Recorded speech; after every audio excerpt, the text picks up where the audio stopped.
I still got more than a few of the Lone Ranger's knives to sharpen up. His ZT 0393 and 20CV.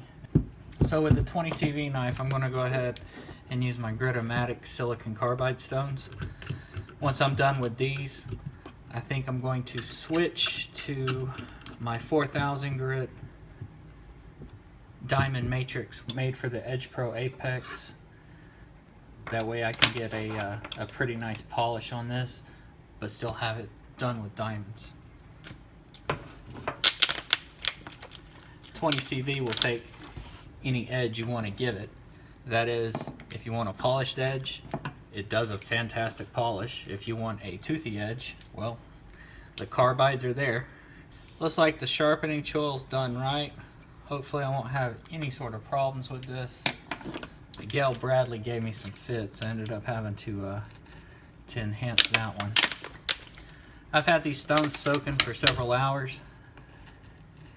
I'm going to find out where this bevel's at.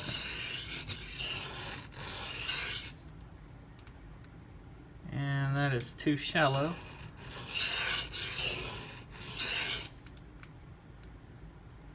That appears to be close.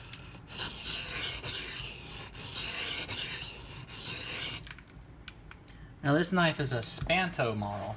What is a Spanto? Well, that is a double grind. You've got a flat here, and then they do almost like a tanto grind here.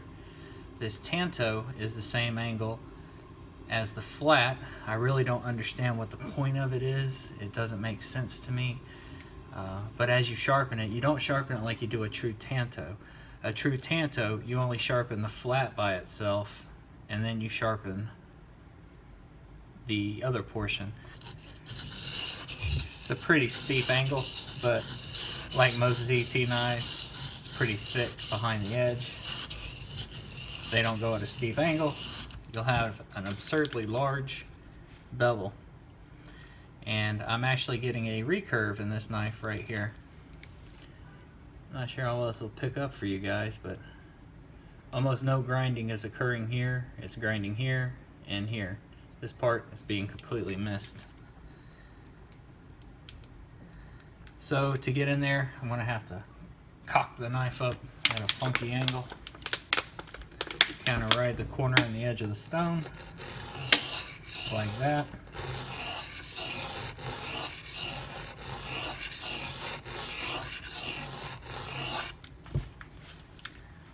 Just to get in there and sharpen that portion.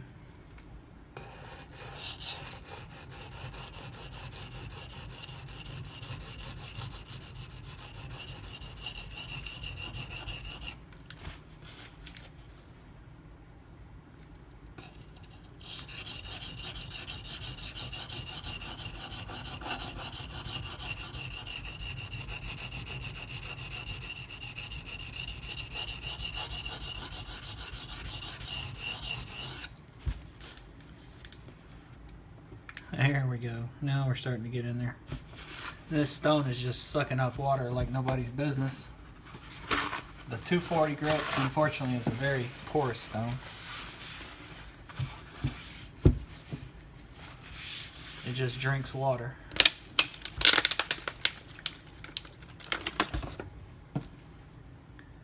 So I've got a burr down in the base, still missing a burr in the middle, and I'm getting a little bit of one right here, so just need a little more work.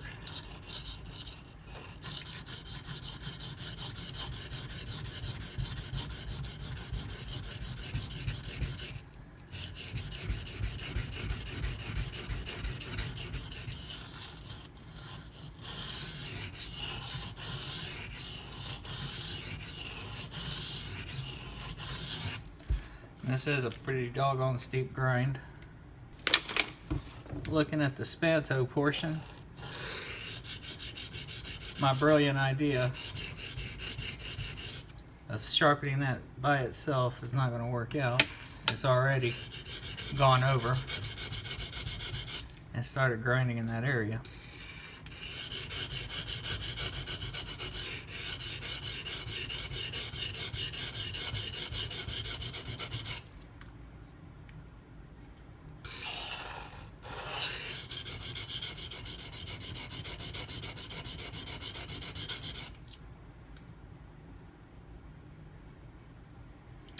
Alright, got a burr across the whole edge. I'm going to switch sides. This side's grinding much better. Everything seems to be lining up. Oh yeah, everything's right on the money. Got no recurve problem on this side. That's good.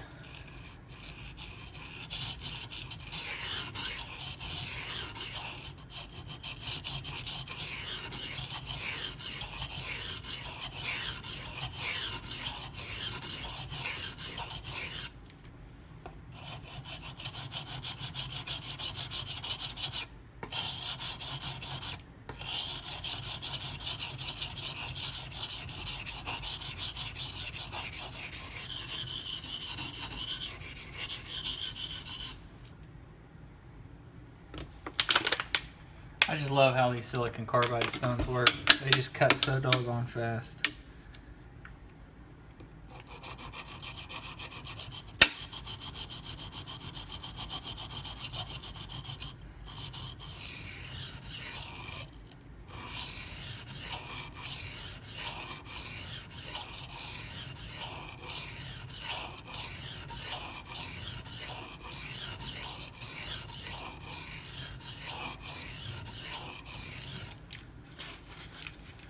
I've got a burr everywhere, but I do see a little bit of work I got to get done.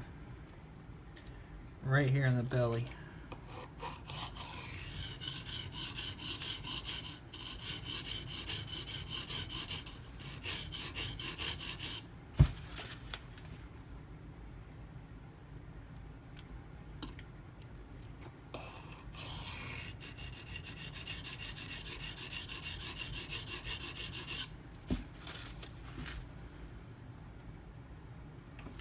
That's got it. I want to do a few alternating passes just to break some of this burr off, or try to.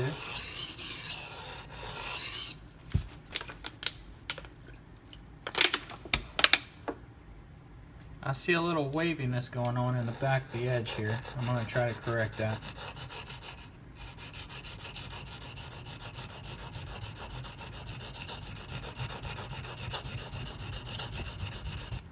Probably where my recurve started from.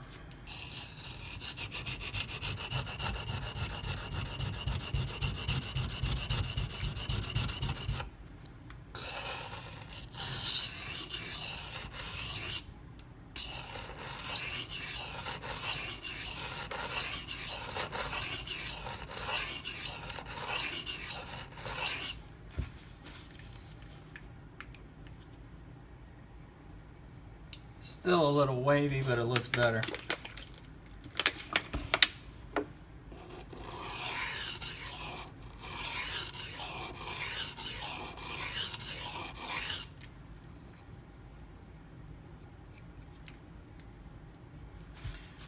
I don't feel a burr anymore.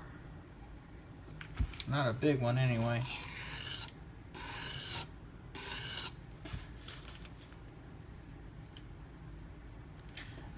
I get asked occasionally how these stones wear.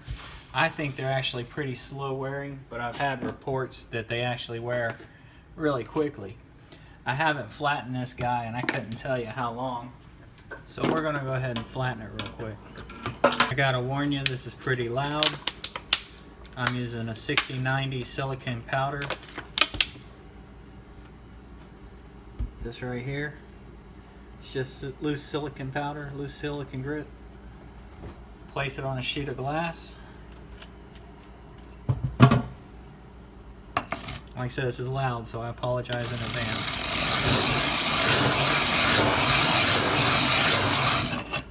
I've got a grid pattern on my stone, actually just some swirls. I put it on with a pencil.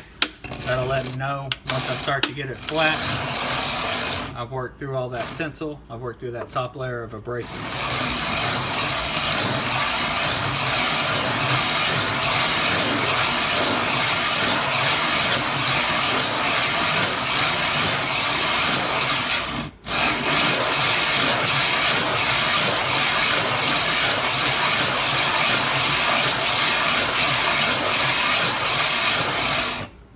pressure. I'm just using the weight of the stone, basically, the weight of my hands. I'm not adding anything additional. I don't know if you can tell, but the stone is just barely at a flat.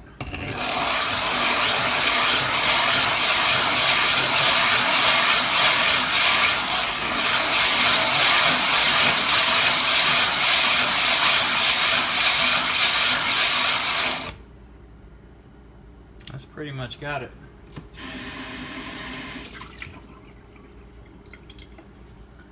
Most of the pencil marks are removed. I got like just a hair here, and that's basically it.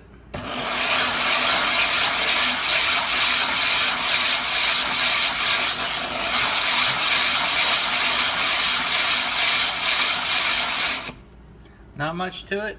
These stones, like I said, they're pretty tough. They're slow wearing, at least for me. Okay, so we got the 240 knocked out. Now we're gonna go with the 1000 grit. And I just flattened and conditioned this stone. I took it up to a 120, 220 grit finish. So it should have a nice aggression. Should be perfectly flat.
Got a burr pretty much across the whole edge. I'm going to do some really light passes. Try to clean everything up.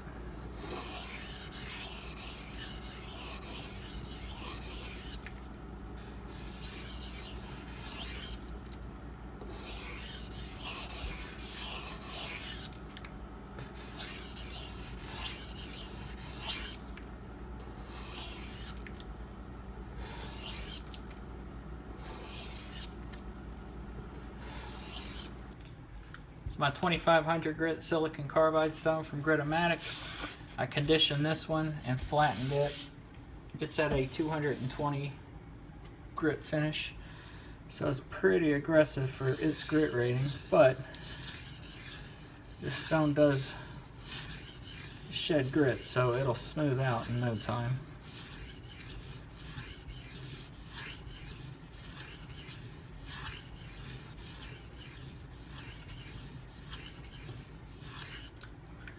And I may actually leave this edge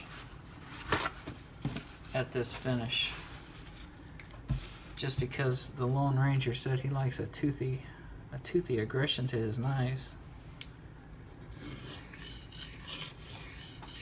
And I don't want to polish every single one of them.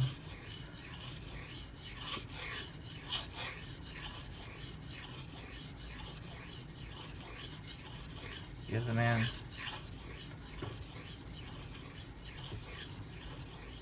at least give the man one of his knives in a state that he prefers.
Well, I decided to go with my original plan, and that is to use the Edge Pro 4000 grit diamond matrix stone. I think this knife will look good with a polish. I'm not going to go super long on it though. I'm just going to give it a nice quickie.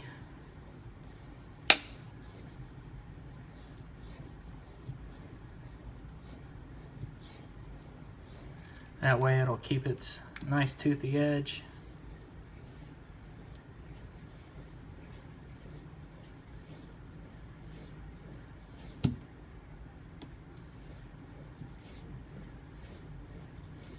But it'll have a little bit of shine going on.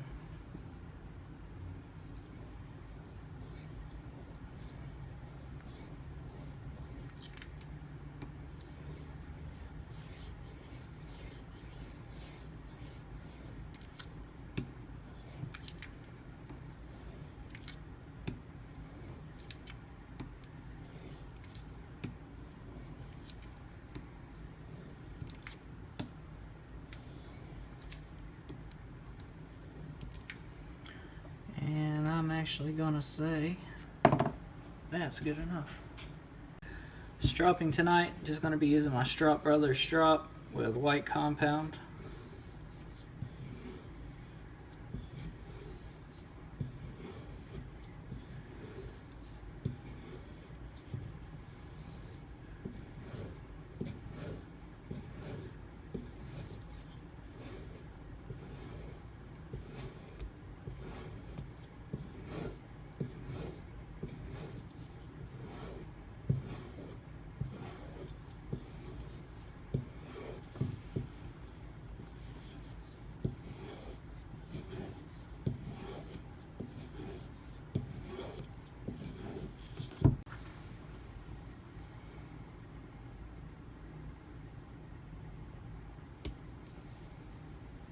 $107.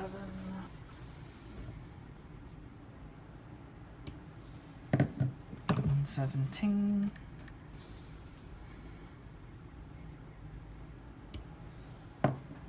$125.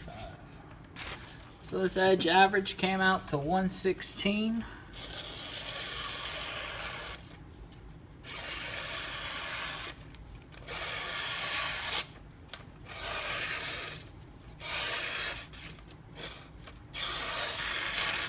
I wasn't going for super refinement or super polish on this one. The Lone Ranger said he likes toothy edges, so I'm gonna leave this one a little toothy for him. It's definitely got some bite.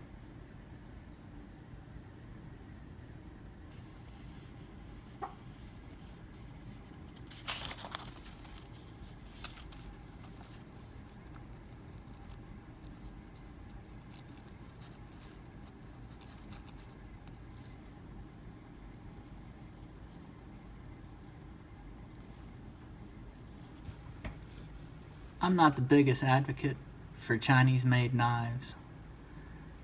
I do purchase a few myself, admittedly. Ganzo models in particular have always caught my eye. For the price, the quality is just too good to pass up. I don't care what anyone says. But if I purchase a knife, I'd say over $100, I'm going to try to get something US made or anywhere but China, honestly.